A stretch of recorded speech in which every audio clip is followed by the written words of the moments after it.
Assalamualaikum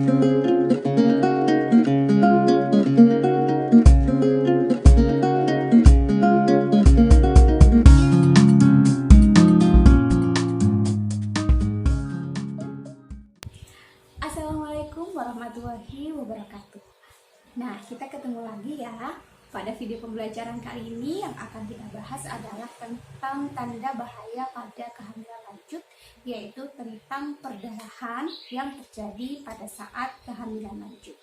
Nah, kehamilan lanjut yang dimaksud di sini adalah kehamilan di usia kehamilan ibu, yaitu 28 sampai 40 minggu atau perdarahan yang terjadi di trimester ketiga.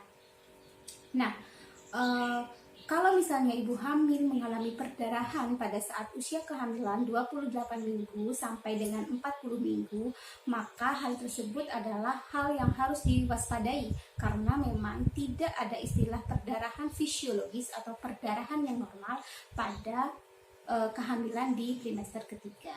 Jadi, kalau misalnya ibu mengalami perdarahan sekali lagi pada usia kehamilan 28 sampai 40 minggu, maka hal itu merupakan keadaan yang patologis atau keadaan yang bahaya sehingga perlu diwaspadai dan ibu harus segera pergi ke fasilitas kesehatan untuk mendapatkan diagnosis dan penanganan yang tepat dan penanganan yang secara dini dan tepat. Oke. Nah, ngomong-ngomong tentang perdarahan pada kehamilan lanjut ini biasanya disebabkan oleh dua hal, yaitu yang pertama adalah perdarahan yang diakibatkan oleh plasenta previa dan yang kedua perdarahan yang disebabkan oleh solusio plasenta atau disebut juga abrasio plasenta. Nah, dua hal tersebut, plasenta previa dan abrasio plasenta, adalah hal yang akan kita pelajari pada video kali. Nah, yang akan kita bahas pertama adalah tentang plasenta previa.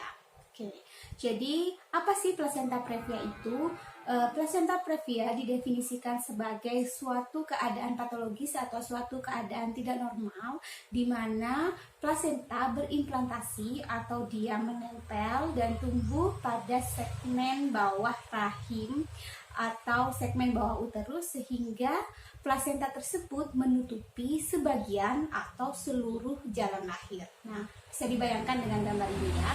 Karena pada keadaan yang normal itu plasenta dia tumbuh atau berimplantasi pada dinding depan atau belakang di daerah fundus uteri atau bagian atas.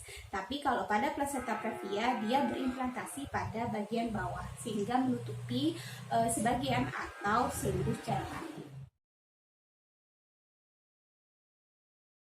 Nah, insiden atau angka kejadian plasenta previa ini diperkirakan adalah sekitar 3-5 per 1000 kehamilan di seluruh dunia.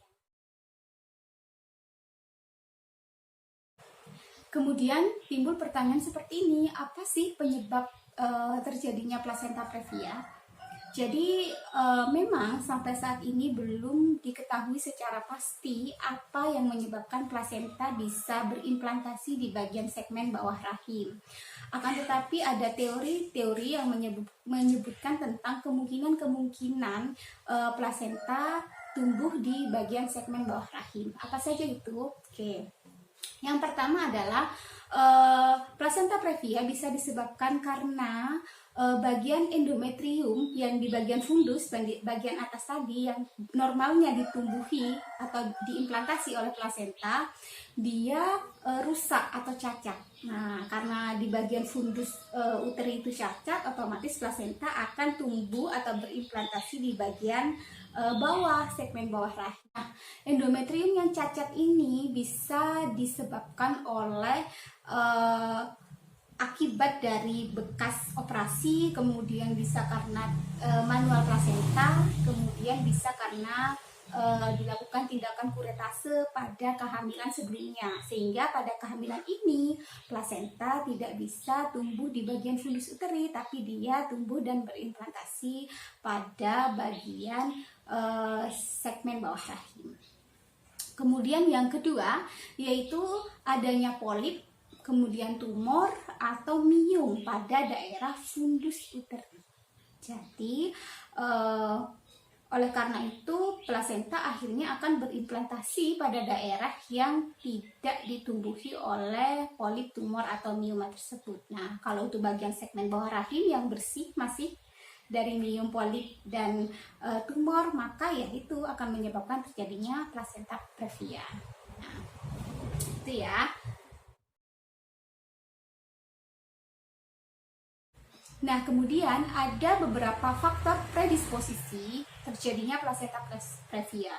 Jadi, faktor predisposisi ini adalah faktor-faktor yang dapat meningkatkan terjadinya plasenta previa atau siapa saja sih ibu hamil yang beresiko lebih tinggi untuk mengalami implantasi plasenta di bagian segmen bawah rahim. Nah, apa saja itu? Yaitu tadi kan sudah saya katakan bahwa bekas operasi sesar bisa menyebabkan plasenta tidak tumbuh di bagian segmen atas rahim, tapi bisa tumbuh di bagian segmen bawah rahim. Yaitu pada siapa? Pada ibu-ibu dengan riwayat kehamilan seksio sesaria pada kehamilan sebelumnya. Nah, insidennya meningkat. Kalau misalnya ibunya pernah sesar 1 kali, maka kemungkinan menderita plasenta previa itu 2%. Kemudian kalau 2 kali dia melakukan operasi sesar, maka kemungkinannya 4% ibu itu mengalami plasenta previa. Dan kemudian kalau misalnya dia 3 kali telah melakukan operasi sesar, maka kemungkinan untuk mengalami plasenta previa meningkat menjadi 22%. Nah, kemudian ibu dengan riwayat dilatasi dan atau riwayat kuretasi. Kemudian yang kedua adalah ibu yang pernah mengalami dilatasi dan atau mengalami tindakan kuretase. Kemudian faktor predisposisi yang ketiga adalah ibu dengan riwayat evakuasi uterus dan atau miomektomi. Itu juga beresiko lebih tinggi untuk mengalami plasenta previa. Kemudian faktor predisposisi berikutnya adalah ibu yang hamil dengan usia lanjut atau ibu dengan kehamilan multipartum. Kemudian resiko selanjutnya adalah ibu dengan jarak kelahiran yang lebih dari 4 tahun. Jadi ini merupakan suatu penelitian yang dilakukan di Norwegia bahwa ibu yang hamil dengan jarak 4 tahun pada kehamilan sebelumnya meningkatkan resiko terjadinya plasenta previa. Nah, hal ini bisa disebabkan karena jaringan parut pada bagian endometrium atau ibu mengalami pembuluh darah uterus yang buruk. Terakhir, yaitu ibu dengan riwayat plasenta previa pada kehamilan sebelumnya, maka dia akan beresiko lebih tinggi untuk mengalami plasenta previa pada kehamilan ini dan kehamilan yang selanjutnya. Nah, sekarang kita akan bahas tentang klasifikasi dari plasenta previa. Tadi saya sudah menyebutkan bahwa plasenta previa itu merupakan plasenta yang berimplantasi pada segmen bawah rahim, sehingga dia menutupi jalan lahir sebagian atau seluruhnya. Dan ini bisa diklasifikasikan. Seperti apa itu? Oke. Yang pertama adalah plasenta previa totalis. Ya, dilihat gambarnya. Jadi, kalau plasenta previa totalis itu seluruh plasenta menutupi seluruh segmen bawah rahim. Jadi dia lubang sepsisnya nggak ada. Ya, jadi dia tertutup oleh plasenta previa. Jadi kalau sudah seperti ini bisa dibayangkan ya bahwa akan terjadi perdarahan. Jelas, perdarahannya timbul dari apa? Dari plasenta yang tidak berimplantasi atau tidak menempel pada endometrium. Itulah sumber perdarahannya. Nah, bisa dipahami ya di sini. Kemudian kita bisa bayangkan kalau seluruh plasenta menutupi jalan lahir, maka janin yang ada di dalam kandungan ibu sama sekali dia tidak bisa keluar dari melalui segmen bawah rahim, melalui vagina. Jadi persalinannya harus ditolong melalui tindakan seksio sesarian atau tindakan operasi sesar. Yang parsialis. Nah, jadi plasenta ini dia letaknya menutupi sebagian ostium uteri internum. Jadi dia menutupi sebagian dari jalan lahir. Ya, bisa dilihat di sini di gambarnya. Nah, janin masih mungkin untuk dilakukan tindakan persalinan secara pervaginal. Akan tetapi resikonya besar.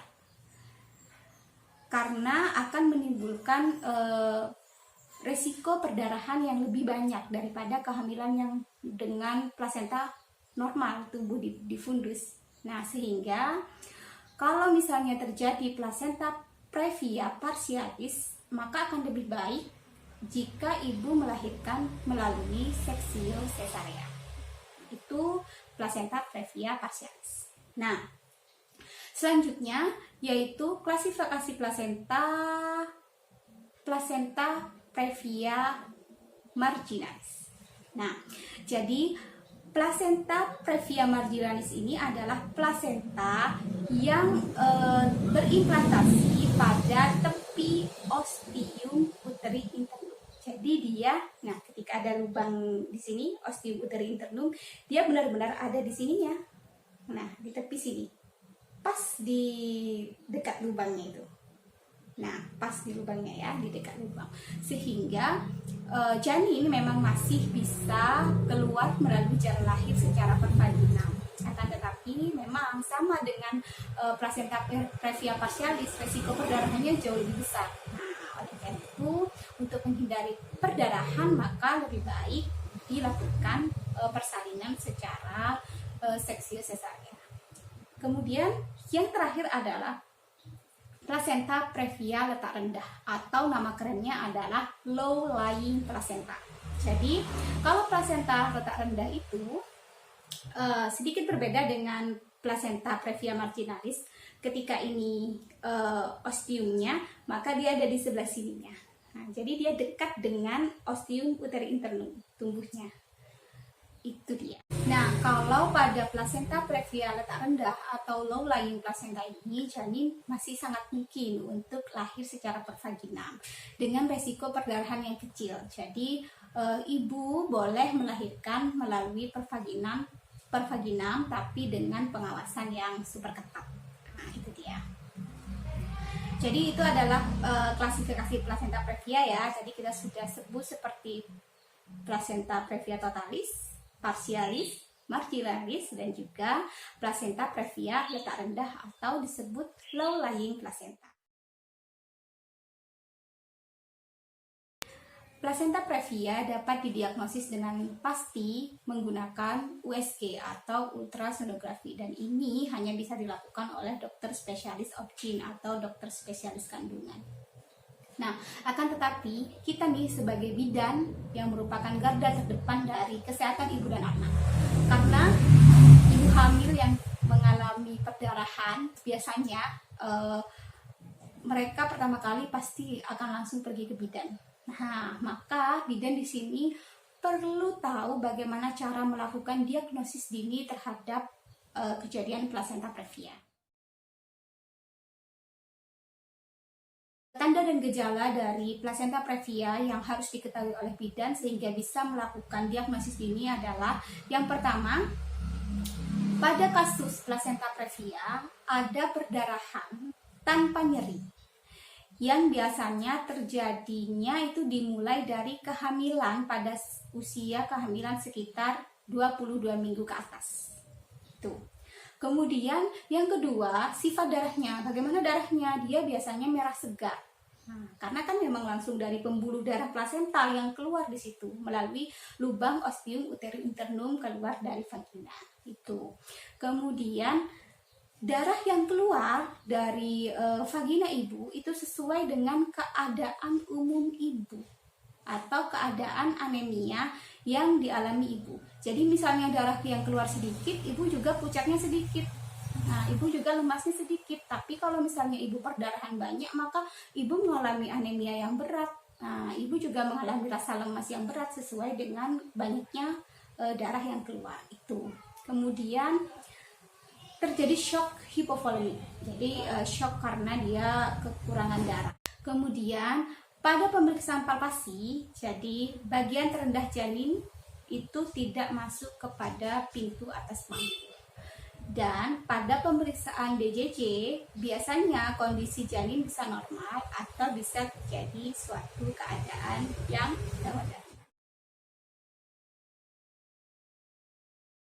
Jadi kalau misalnya bidan sudah menemukan tanda dan gejala tersebut yang mengindikasikan bahwa si pasien atau si ibu mengalami plasenta previa, maka bidan harus segera melakukan rujukan si ibu tersebut ke fasilitas kesehatan untuk mendapatkan diagnosis pasti.